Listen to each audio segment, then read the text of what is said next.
Hello and welcome to The Truth in My Opinion, the podcast where I ask a guest to bring me the 3 news stories they think should be on everyone's lips. And this week, as we wade through the geopolitical swamp filled with Trump's weird breathing, Robert Jenrick's Conservative and Reform Party membership cards, and missiles, I'm joined by the human Wellington boot that is stand-up comedian and fellow podcaster Milo Edwards. Hello. Hello, Milo. Great to be rubbery and waterproof. Yes, exactly. I wish I had Wellington boots. It was raining quite a lot on the way here. It's raining incredibly heavily. And these are suede. They're moist as fuck. This is, they're nightmare shoes for the rain. Much like me. I normally don't even wear these. I wore them today because I was wearing jeans and I thought the loafers would be a bit silly, but they are patent leather, so they're more waterproof. You didn't need to know any of that. No, but I have shoe regret. Milo, you've just been on holiday. I have, yeah. Where? I was in Tbilisi, which I can heartily recommend to your listeners. Actually, no, don't go. Don't ruin it. It's so cheap. Don't go there and be all Western and jack the prices up. Is it cheap? It's so cheap. So many things just cost £1.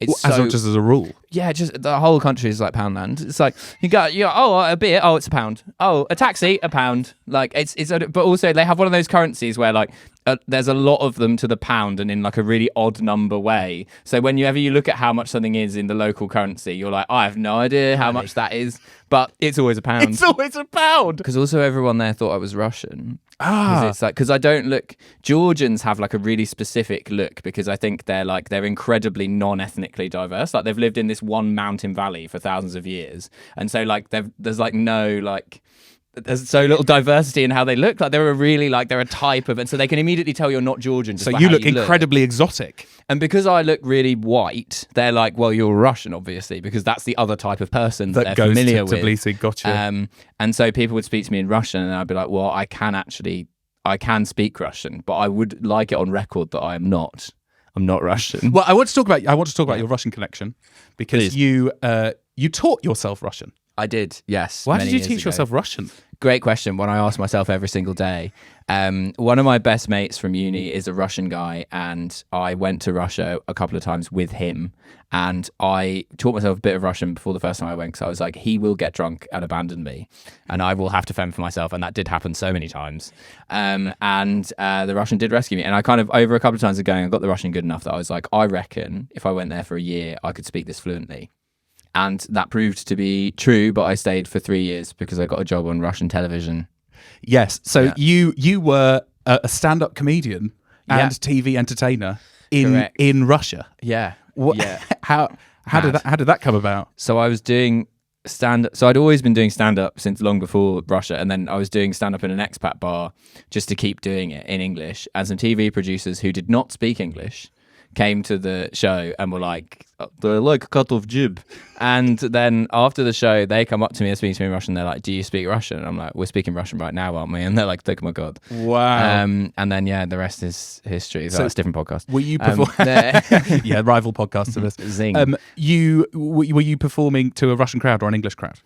At the English gig. A variety of waifs and strays. There would be like Brits, Americans, and Russians who wanted to practice their English. Oh, but the longer I was there, the less and less Brits and Americans there are, the more and more Russians who wanted to practice their English. Yes. Due to the same forces, because they're like, well, the Brits and Americans aren't coming, and the Russians want to get out. Yeah. But that meant they were like the worst gigs on the planet because like people would just laugh if they understood what was being said. Oh, okay. They were like recognizing the pattern of the wording. And I'm funny, but I'm hard to understand. And so I used to do a lot better in Russian because I would just be like, because I would always be doing jokes about complicated ideas. So if you were just doing stuff about Tinder, then you'd be fine. But like, I'd be doing jokes about, like, I don't know, whatever the fuck, the philosophy of MILFs or something. And then, so like in Russian, I could get that across, but in English, I couldn't get them to understand me. So I got really sick of doing stand up in English because I was like, well, you don't understand what I'm saying. So it's not. Interesting. Yeah. I have been to Russia once. I've been to Moscow. Exciting. Yeah. And I recognize that Russians just want to practice their English completely. Did you go to the Cosmonaut Museum? I don't think I did. Oh, mate, it's so good. I was walking around Red Square for like 3 days. Cosmonaut Museum. I loved it so much. It's a bit out of the centre, but it's like what if like the Cape Canaveral NASA Museum had been done with a budget of 10 quid?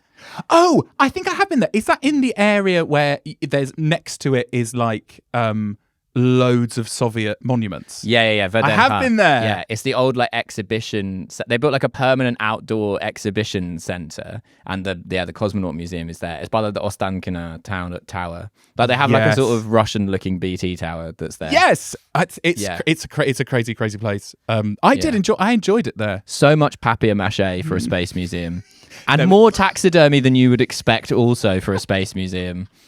But I went around the Russian History Museum and or the National History Museum on Red Square, and I had I bought a headpiece. Oh, right, but they clearly rearranged all of the sort of exhibits.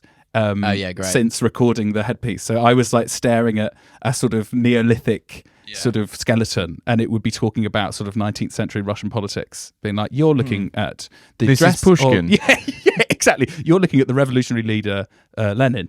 But I really enjoyed Russia. It's a really cool place, which unfortunately is run by the worst people on earth. Yes, which in many ways brings it into line with the United Kingdom. I feel. I mean, you're starting to learn that it's just all countries, isn't it? All countries are mostly nice, but they're run by the worst people on earth. Yeah. Well, varying degrees. To varying degrees, of course. Well, you are now doing stand-up in the United Kingdom.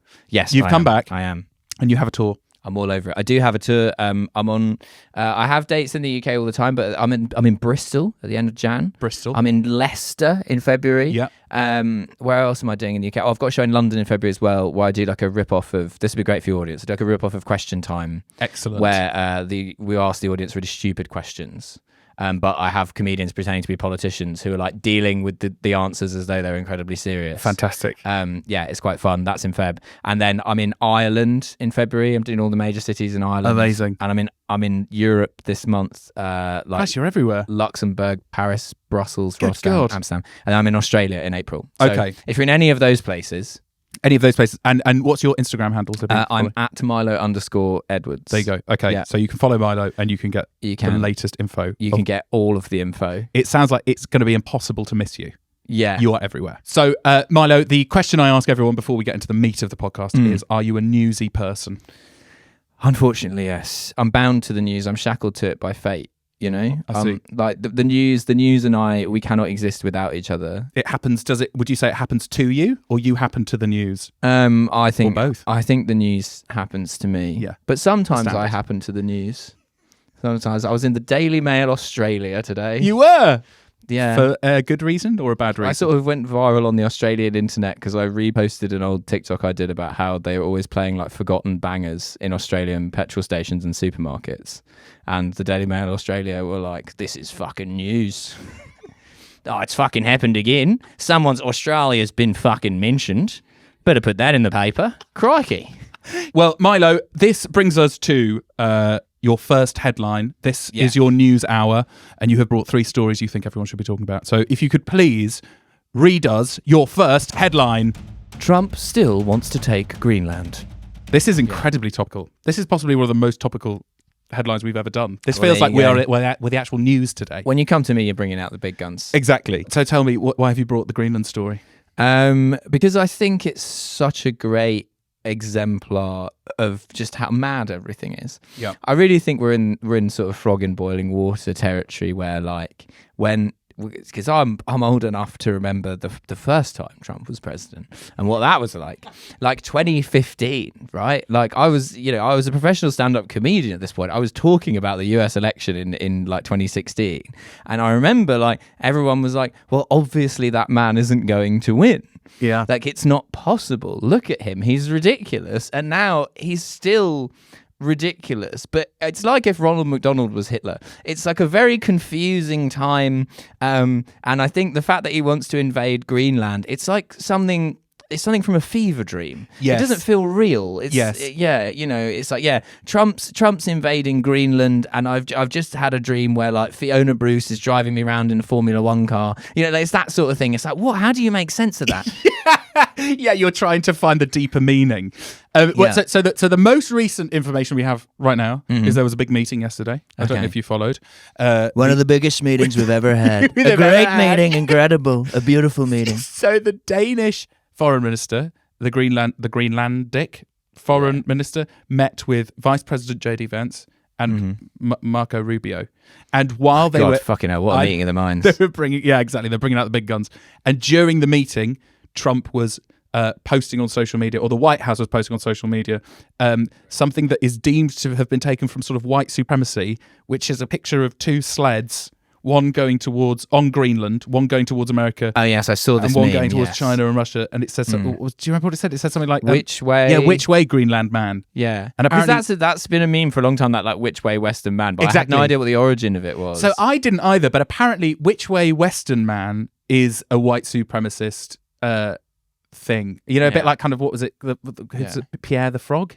Pepe. Pepe. Pierre the Frog.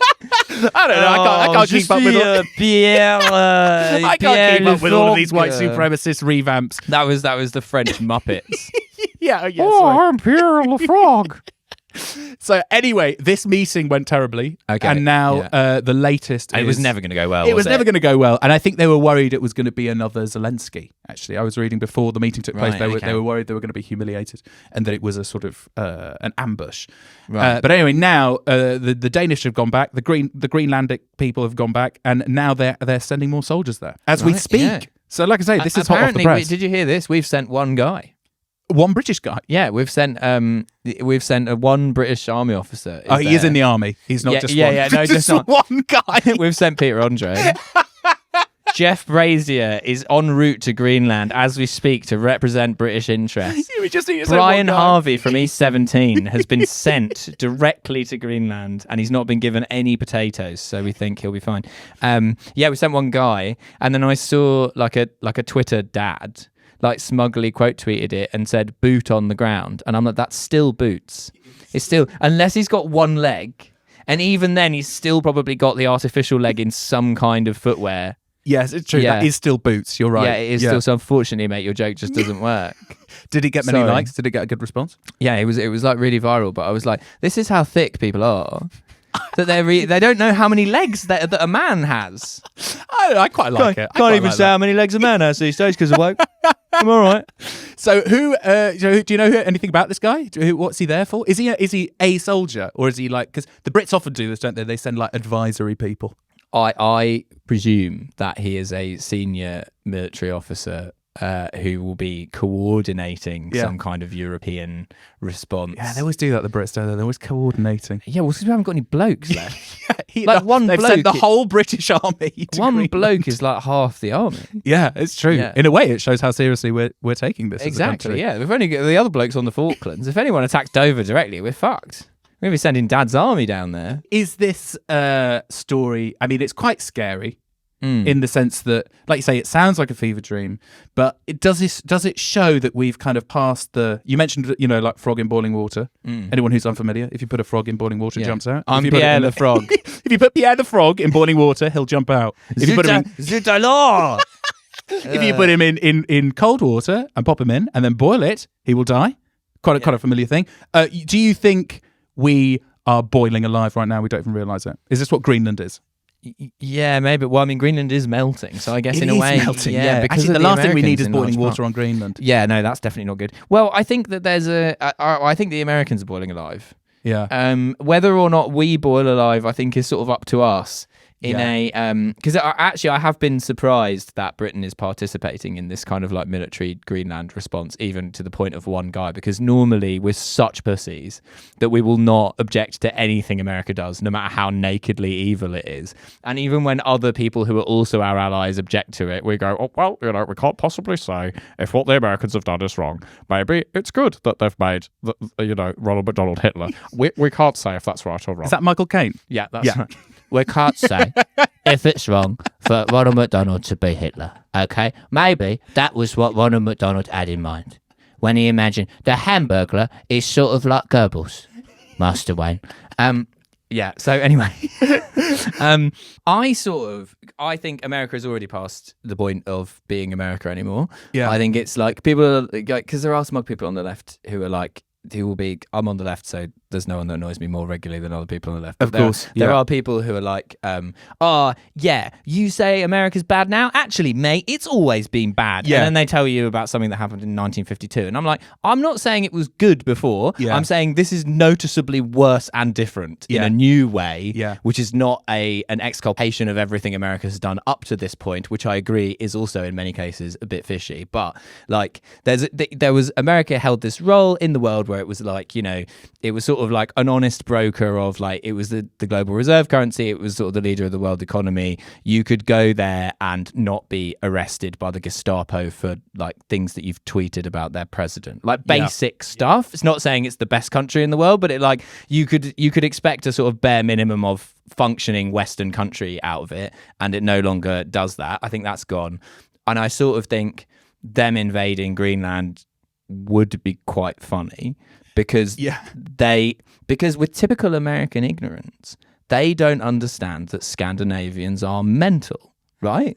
Like every Scandinavian has a cupboard in their house that's like break glass in case of emergency, and it contains like whiteout camo, a sniper rifle, and meth pills in case the Russians attack.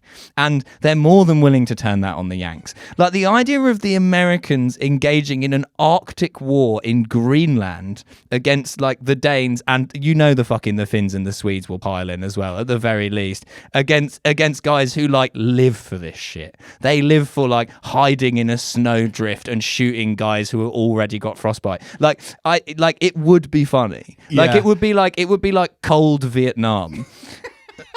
You could spot the sort of the red, white, and blue of their banner of their flag so easily in the snow. Exactly. You'll get the one British guy who's still in like sort of Middle East camo, and so he's only got a knife because of budget cuts. Exactly. But so to continue the frog in boiling water analogy, I'm like, maybe that's the quickest way to turn the gas off.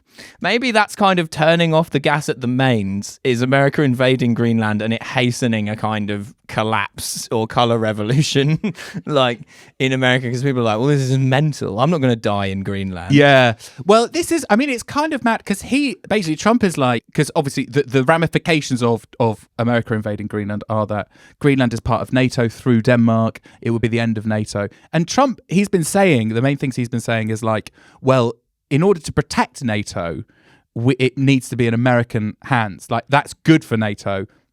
Seemingly misunderstanding the fact that the whole idea of NATO is that everyone protects each other. So in a way, it doesn't matter that Greenland is in Denmark's possession because you're both part of NATO. We need to invade you to make sure you don't get invaded. Exactly. So I think it's a pretty flimsy argument because that's like what the MAGA heads are saying, aren't they? Like, well, we're not doing it to be like imperialists. We're doing it because we want to protect you all. But it is bullshit because you're already in a defensive alliance. It's almost as though nothing we say makes any sense. And if you're reading into it, try to make sense of it. Don't. Yeah, okay, it doesn't make any sense. You literally can't. Yeah. I mean, like kidnapping Nicolas Maduro similarly is just like, what even is this now? What is the geopolitical move here? Yeah. I don't understand. Did you see all the DEA agents getting selfies with him like in New York? No. And he was doing like, he was handcuffed, but he was doing like the double thumbs up, like the same one that Trump does. And I was like, fair play to Maduro. That's fucking funny. It is quite funny. Did you hear when he was taken into court, the first thing he said was, Happy New Year! He just looked at the jury and was like, Happy New Year! I love this guy already. Yeah, I know. I don't want to get into the weeds of how appalling he was, but he does do some very funny things. Yeah, he knows his way around a bit. He knows how to work a jury. He knows how to work a crowd. If he gets acquitted, that's the funniest possible thing. To have been extrajudicially kidnapped and taken to the US for a show trial and then to win would be so funny. Well, Milo, I think that's an excellent headline one. Like I say, extremely topical. So it's quite possible when this episode goes out on Monday that America has already invaded Greenland. And it's not funny at all. And it's not funny at all, in which case, huge apologies to Denmark, I guess. But in the meantime, can we please have your second headline? UK government considers banning non-alcoholic drinks for teenagers. Which would mean that now teenagers can't have any drinks. This is a huge story. This is an enormous story. So again, this is today. This is so hot off the press. Yeah. Which goes to show, when Cody messaged me 3 weeks ago and was like, "Can you come up with 3 or 4 stories to do on my podcast?" And when do you think I did this, listener? And that's why it's the most current episode of this podcast I've ever been. Yeah, you rustled this together. Because I care about 3 minutes ago. To date. And that's the official line, and we're sticking to it. Yeah, I'm doing you a PR favor here by saying you're so sort of sold on this podcast. Finger on the button. Exactly. So Starmer's saying, or the Labour government's saying, that teenagers now, if you're under 18, you can't even have a 0% beer. He has an amazing ability to come up with the most absurd nerd shit on the planet that no one cares about until he mentions it, at which point he gives his opinion and people immediately hate him. And like, regardless of where they are on the political spectrum, he just finds something to like put out as a press release that will make everyone go, "What a fucking idiot." Like, I mean, literally the same day that Trump is having a meeting about invading Greenland, he's like, "Too many teenagers are drinking non-alcoholic beers." What the fuck are you on about, Keir? What the fuck are you on about? Like, no one can afford to heat their fucking house. What are you talking about, man? I want to slap him around the face. Yeah. Like, it's like, pull it together. You're supposed to be a Labour Prime Minister. Good God, man. It's true. I've never heard anyone sort of get the nail on the head so clearly. It's whatever. It is literally whatever he says. No, I think it's getting to the point where it doesn't matter what he's saying, we will all agree with the opposite. Yeah. Because it's such a weird policy to bring out. Like, say, what now is quite weird anyway, because there's a geopolitical disaster happening.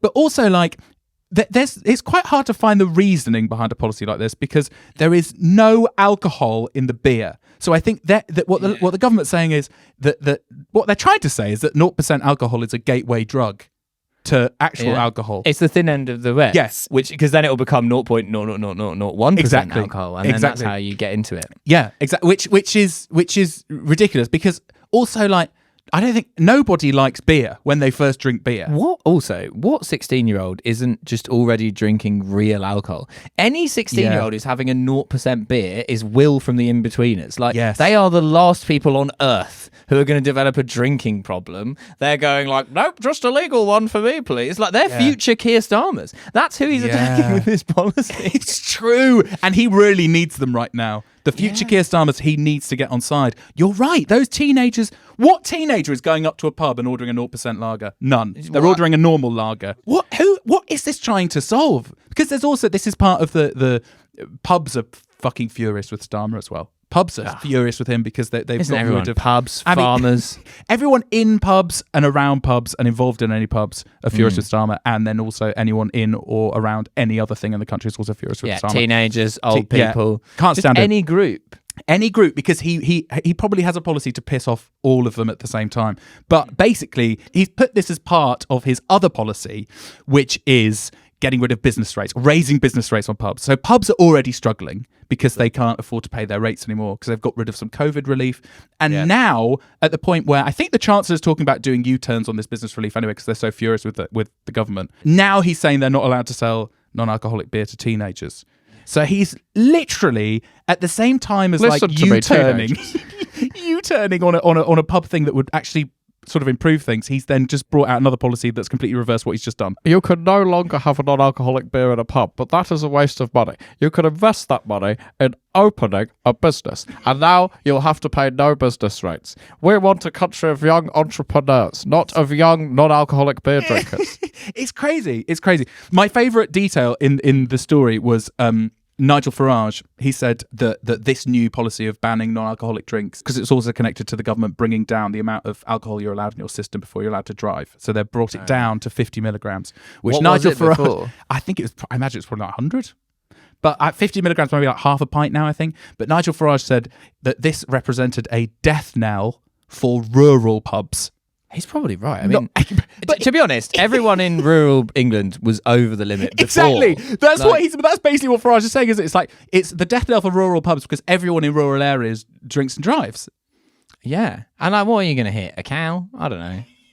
Yeah, whatever. Well, they basically legalized drink driving in Alberta in Canada. Did they? Because they've got like a kind of like really right wing administration, like on the state level, and like everyone in Alberta, just because it's in the middle of fucking nowhere, just like everyone drink drives, and they were like, yeah, fuck it. They basically made it like a civil offence, so you can just keep getting caught drink driving, and you don't lose your license, so you just get like a fine every time or something. It's like it's as close as it will ever get to being fully legal. Just because it's so unlikely they'll harm anyone. It's like a parking ticket in Alberta, drink driving.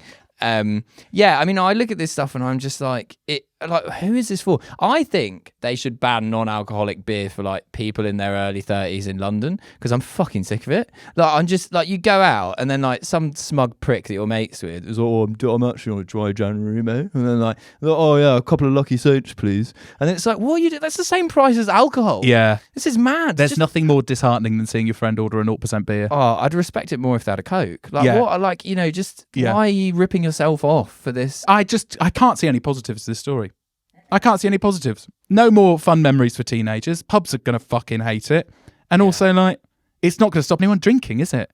No. It's not going to stop anyone So I drinking. think actually the sum total effect of this will be nothing, because any teenager who is ordering a non-alcoholic beer is beyond help anyway. It's true. But also, the only thing this is going to achieve is exactly what you've been talking about, which is everyone looking around at Starmer and being like, what the fuck are you doing? What are you talking about? That is all this policy has achieved. Every time the Labour government says anything, I feel like I'm having a stroke. Like, it's not even like, genuinely, I was happier under the Tories, because it was like, because it was under, you could get your head around it. It was like, yeah, they're Tories and they're being Tories. This lot, every single day, it's like I've taken 4 tabs of acid and gone to a meeting of the Budget Responsibility Committee or something, and I just like, I can't get my head around it. I can't get my head around it. Yeah. A confusing policy for a confusing man. Yeah, absolutely. Thanks for that, Milo. Could you please now deliver pleasure. your third and final headline?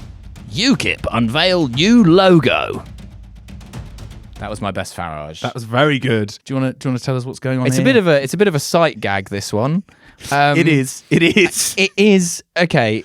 All right. Do you want to describe the logo to the listeners? If you're consuming this on an audio platform, you might want to switch to video, because, right, imagine the most Curb Your Enthusiasm logo that you could possibly, like, Larry David has ordered a new logo for his organisation and he's given some vague instructions. What would be the funniest thing for him to get back as his logo? And so UKIP have, their new logo is the Iron Cross. Yes, the Nazi Iron Cross. Yeah. And it has like a spear through it. With more violence added to it, unbelievably. Yeah, and then it says UKIP, and then it says the new right. The new right, yeah. So this is actually the second iteration of this logo, because they submitted this logo to the Electoral Commission in November, and it had a sword and a spear. And the Electoral Commission said, we can't be having that. So they've now submitted a new one without the sword, but have kept the spear. And we're keeping the Iron Cross. I love that UKIP, it was rejected by the Electoral Commission, and they were like, presumably, well, they can't have a problem with the Iron Cross, because everyone loves the Iron Cross. Yeah. Germany in World War II. Germany in World War I. Exactly.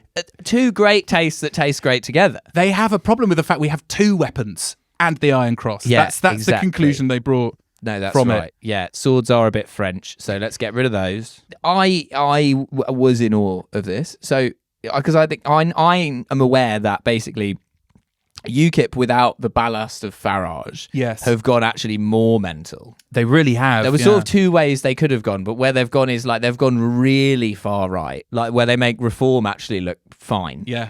And they've made themselves like totally irrelevant. They've managed to be too racist for British politics, which is quite impressive.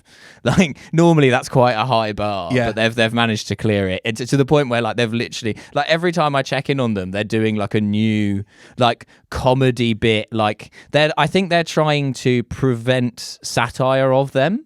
Yes, they've taken our comments on board and they've run with them, and now they're doing Marshall Mathers now tell them something they don't know about me. My logo is literally the swastika.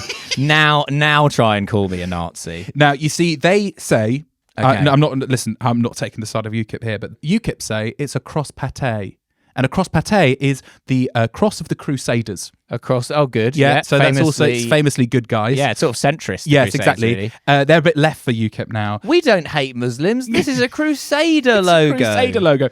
But actually, the cross pate has again dreadful logo or dreadful symbol, but it kind of has sort of it's not the cross pate. Basically, it has like floaty little cloud bits on the end. This is the Iron Cross. So they've smushed out any sort of detail that could be interpreted as a cross pate, but it's definitely the Iron Cross. And of course, the cross pate was made of goose liver, which is, yes, of course. I mean, it would go off. It was also edible, of course. Perfect with some toast. Yeah, the classic French cross. Yeah, I mean, it is like they're literally doing it's the Hindu one, but for the Iron Cross. Quite literally, I think that is basically what they've done. But UKIP, because again, Farage left them in 2016. Yeah. And since then, they've been completely irrelevant. Much as Farage's wife left him shortly afterwards. Exactly. Yeah. But UKIP have, like you say, they've tacked to the far right. They were like completely like rudderless. I think they had loads of different leaders, and each new leader they got would resign, and then they would claim that there were people inside who were going too far right, and then they'd be replaced by someone far right, and then that far right person would resign, claiming that they've been ousted by someone who's more far right. And now they've got a guy called Nick Tenconi. Have you heard about this guy? Nick Tenconi. Tenconi 2012. Yeah, exactly. Yeah. Wow. But he is like he's a personal trainer. Amazing.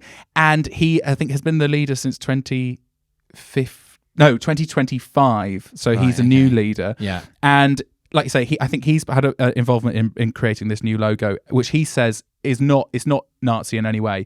And then to be fair, I've never met a personal trainer who knew anything about history, so he might be off the hook. Yeah, he might not know who the Nazis are, but he says it's not Nazi. But there's this video of him doing a Nazi salute. Okay. So great. he's proper Nazi. So I feel like it's not helping their cause to be like, this isn't Nazi. And then there's all of these videos of them being Nazi. But he has basically turned UKIP into a kind of like a street activist group. It's sort of weirdly it doesn't behave as a party anymore. They turn up at in fact they turned up last summer to the riots at the hotels, and the people at the hotels didn't want them there because they thought they were too extreme. So that is the perfect litmus test for UKIP. They are being turned away for being too extreme at the migrant hotel protests. That's like when the SS thought that the Croatian fascists were a bit much. Yeah. They were like, God, these guys really hate the Jews in a way that we're actually not comfortable with. Quite unpalatable. But UKIP, I don't think anyone was under any illusion that they were nice in any way. But they now, under this Nick Tanconi guy, the Met Police stopped them. They were marching around Tower Hamlets. They planned on marching around Tower Hamlets in October. And the big UKIP support base there. Right, but no, listen to this. They were going around Tower Hamlets because they went on this thing called a remigration march. So the premise of their march was they were going round to these places and intimidating the people they were claiming to want to deport, to remigrate. And the Met Police said you can't do that. Fair play to the Met. Do you know what? It's not often that I say. It's not often the Met don't come out on the side of the far right. That's really bang on from the Met. But I really, you know what? The Metropolitan Police have put out a statement that I cannot fault in any way. You can't do that. It's 1 in a million. I mean, that's when you know you're really, really bad, isn't it? UKIP. You look making the Met look good. Maybe that's really the lesson for the Met Police is keep it simple. If they just issue edicts about like crimes saying you can't do that or you can do that, maybe people would like them more. Yeah, if that maybe was they the would. sum total of their involvement. Yeah. Oh, I can't do that, mate. Oh, fair enough. Yeah. Just no, I wouldn't do that. Yeah, fair enough. Yeah. I actually ended up by accident at that Tommy Robinson march back in September. Unite the Kingdom. Yeah, because I was leaving. A friend of mine had your her story. wedding reception. Sure. In Vauxhall, and then I met a friend, and then we were trying to get on the tube at Waterloo, and then it was just as they were all coming across the bridge from Parliament Square, and it was like anti-product placement for Carling. because so many people were drinking tins of Carling. And I was like, these are like the only people I've seen drink Carling in like the last decade. This is the death knell for Carling. Yeah, They've got their head in their hands at head office. Yeah. No. Well, it was like, you know, when you're at like, I don't know, I've been before at the end of like a half marathon or something, not because I ran one, crucially, but like, and there's like some brands there that are like handing out their drink, so it'll be in all the pictures. It was like Carling had a stand in Parliament Square, like handing out tins to the far right, like so many people drinking Carling. Oh, that's bad. That's bad for Carling. I can't remember the last time I saw Carling actually. No, well, I think a lot of it has now been disguised as Madry. Really? Is it the same company? I think it is. It's certainly from the same. I think they're both from Burton-on-Trent. I'm suspicious. God damn it. Yeah. Okay. The famous Spanish town of Burton-on-Trent. Burton-on-Trent. The only, if I can bring it back to UKIP, the only funny thing. Please. Don't upset the people of Burton-on-Trent. Burton-on-Trent. The only funny thing about UKIP is that they still have an honorary president who is... An honorary president? They have an honorary president. President for life. Who is Neil Hamilton. You're right, yeah. Married to Christine Hamilton. Who we will know as being the features of a Louis Theroux Weird Weekends documentary. She was on I'm a Celebrity. Years. Was she as well? They're like that weird celebrity couple that people are like, I don't know why you're a celebrity. Yeah. I think the last time Neil Hamilton was on TV is when he was in like a Perspex cage on this Johnny Vegas show. Well, so like David Blaine. No, he was in this cage where and Johnny Vegas was throwing mackerel at him and he was dancing and Johnny Vegas was just screaming, "You sicken me." Speaking of things that sound like a fever dream. Yes, this is the thing. It's been happening for years. It's been happening for years. We've just not been looking. We've got to invade the UK. They've got Neil Hamilton, one of our greatest guys. Yeah. Okay, he's locked up in a cage. They've got a fat man throwing mackerel at him. It's very sad. Yes, I can see it. I literally can see it. But he is their honorary president. He did this interview when he was running in the Welsh UKIP, the Welsh election as UKIP's president, or whatever. And he was like, "I'm so Welsh. If you cut me open, you'll find Blackpool Rock." That is genuinely what he said. That's seemingly great not stuff. understanding that Blackpool is not in Wales. Also, Yeah. if your blood was Blackpool Rock, you'd be in real trouble. you would be in real trouble. God, You wouldn't how be much doing are an you interview. vaping if your blood is You like would Blackpool not be Rock? doing an interview. That's true, actually. Yeah, Christ. maybe that is what vapes are doing to our bloodstream. Yeah. But yeah, I think the UKIP logo, it kind of, in a way, it relates to Greenland in a way where you're like, actually, it doesn't make the world a safer place, but it makes it slightly more easy to navigate. Because you're like, Trump now, mask off. Oh, America's just mental and invading everyone, and they're just imperialist. And it's easier to win the argument with your elderly relatives when you're just like, well, their logo is the iron Exactly. cross. Yeah, exactly. So I guess this hasn't been, I should say, the Electoral Commission haven't okayed this. I can't imagine they will. But so that means the UKIP logo is still the bright yellow pound sign on a purple background. Everything's a pound. Because they've been to Tbilisi. Everything's a pound, which I find hilarious because the idea of a neo-Nazi personal trainer sort of demanding that all Muslims get deported from Britain in front of a banner that is just a bright yellow pound sign. It's making me do a lot of delt raises. I'm getting into it. You got to be ready to whip that thing up there. Exactly. Yeah, that's all they're training for. Well, Milo Edwards, thank you so much for bringing such fantastic, thought-provoking, incredibly worrying news headlines. That's what I aim to do. I want to worry the listeners of the pod. Please worry the listeners. That's what we're going for. And if please reel off you are the host of 3 podcasts. So would you like to Good reel them God.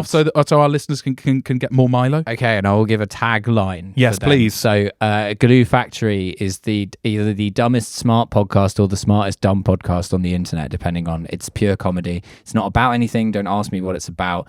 It's me and Olga Koch and Riley, and with guests, we just talk shit for like an hour. Cody's going to be on it very soon. I am. Yes, I am. I also do a podcast called Masters of Our Domain, which it used to be about Seinfeld and now it's about history. So if you're into Seinfeld, start from the beginning. If you're not into Seinfeld, start from more recently. Yeah, and then Trash Future. So listen to All those. one word. And follow Milo on Instagram Yeah. for the tour dates. Yeah, and TikTok if you're mental. And TikTok if you're mental, of Yeah, course. yeah. Milo, thanks so much for joining us. It's my pleasure to be here. You've been listening to The Truth in My Opinion. This week's guest was Milo Edwards, and I've been Cody Darla. See you next week.